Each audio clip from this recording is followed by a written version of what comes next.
Hi, this is Eddie Hearn, and you're watching Lights Out. After convincing victory, 7-0 now, how you feeling? Yeah, really good, mate. Yeah, really good. That was a good fight. Tough little fucker, wasn't it? Did you watch it? It was an interesting fight. You definitely had times where you could have finished him. Oh yeah, I could have done, but Bloke was in a wrestling match, wasn't he? He was. He just wanted to wrestle me. I mean, I smell really good. I've got that Creed stuff on, didn't I? So I probably wanted to get near me. But no, he's a little fucker, mate. I hurt him. I wobbled him. And he just held on for dear life, which is understandable. Just went into survival mode, so I couldn't get him out of there, but on to the next one. Win's a win. Indeed. How was the training camp for this fight? Yeah, really good. Very, very good, actually. Obviously, I've gone up to middleweight, and we've got bigger. So we've had my strength and conditioning coach, we've got my nutritionist. We've got a really good, nice team around us, so we're settling down well. And yeah, camp went probably one of the best camps we've had, really, isn't it? Just a nice, easy flow. I knew what I was doing. So yeah, we got the job done. It was a bit annoying, really. No, the camp could have gone better, and I'll tell you for why. Yeah, I didn't have an opponent until Monday.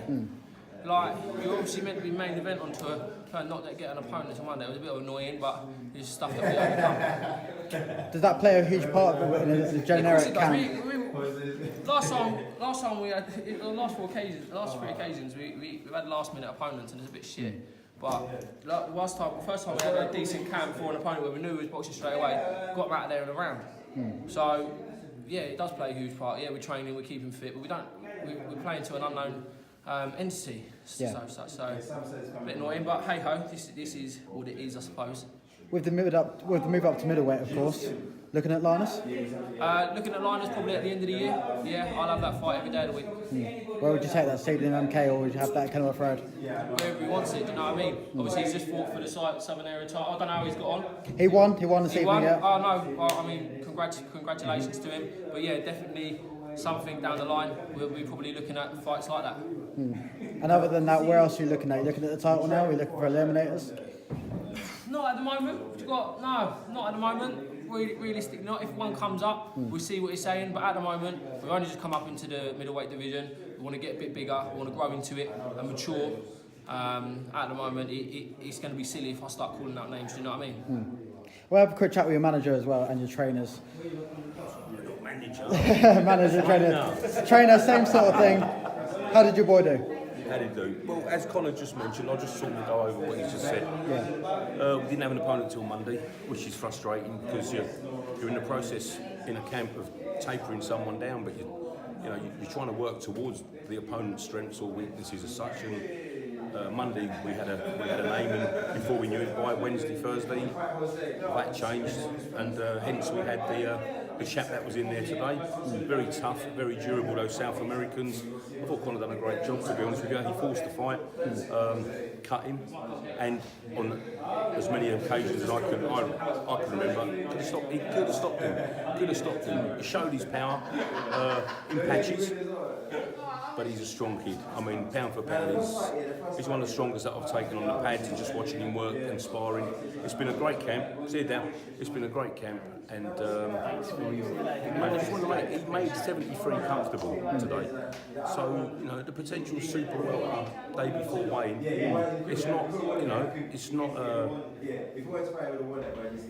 It's possible. It's not impossible. So, but then. Naturally, he's going to mature into a middleweight eventually, and he's going to carry that power as well.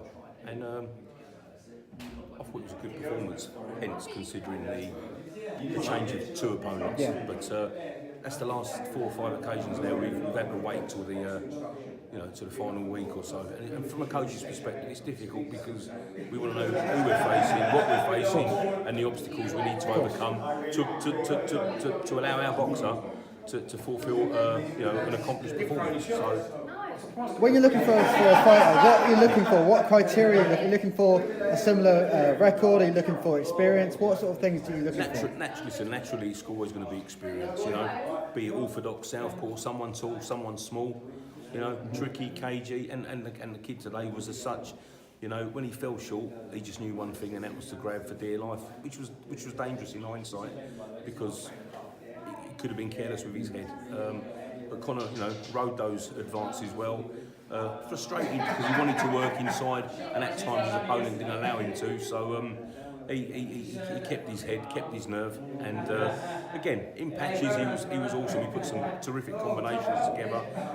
But the overall picture, given the hindsight that he's, you know, we've changed opponents, and he boxed what he had in front of him, and the kid's tough. You know, he's got some names on his record who he's faced. So I'm pleased. I'm very pleased for that. And I mentioned Linus Adufia to him.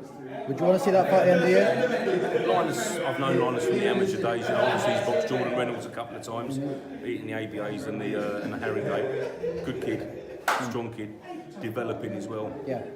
At the moment, as I said, I still feel super welterweight's not impossible, but who knows? Who knows? Would you say that's a crucial part of a boxer's career, is to fight what weight is the best suited for them?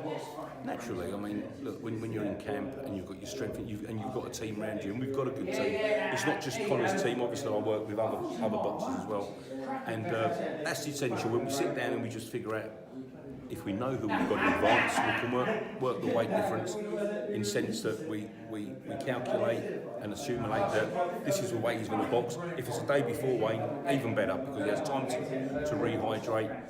Something like this today, if I must say, you know, weighing late in the afternoon, stroke evening, and boxing a few hours later, you know, I personally don't agree with it. Yeah. But you know, given the opportunity that Connor can, if there's a possibility of a title down the line, anything weighing the day before on a prestigious show, be it, you know, one of them Matchroom or BT Sport or anything like that, one of Warren's promotions, if he's given the opportunity, I'm sure he'll perform. And then because we know we've got a camp, as long as it is, and we'll know in advance who we've got, you know, that's down to us as coaches to sort of make the adjustments that we need to prevail in terms of the opponent we have and achieving success. And of course, we name dropped Stadium MK and Kenilworth Road, of course, Power Court as well as a name drop for the future. Would you want to see a big fight in one of those big venues, or do you get the atmosphere of the Corn Exchange or even York Hall, where sometimes the smaller venue? We've been here four or five times now. It's a good atmosphere. York Hall can be hit and miss, providing you've got the right people in there. I don't mind it here, but for me now, it's like a goldfish. You know, like your goldfish in a bowl. It's the same venue. It's something different. Somewhere where there's more of a crowd. Don't get me wrong. These guys make a good noise. And they're very well supported. And it's a nice small enclosure, and you get a terrific atmosphere. But looking at the bigger picture, I wouldn't mind a Wembley Arena or an O2 or something like that. It's, you know, and the boys and girl, I should say, that I've got in my camp, you know, they're progressing nicely, and hopefully it won't be too long till one or all of them are on that main stage. Thank you for joining Lights Out Boxing.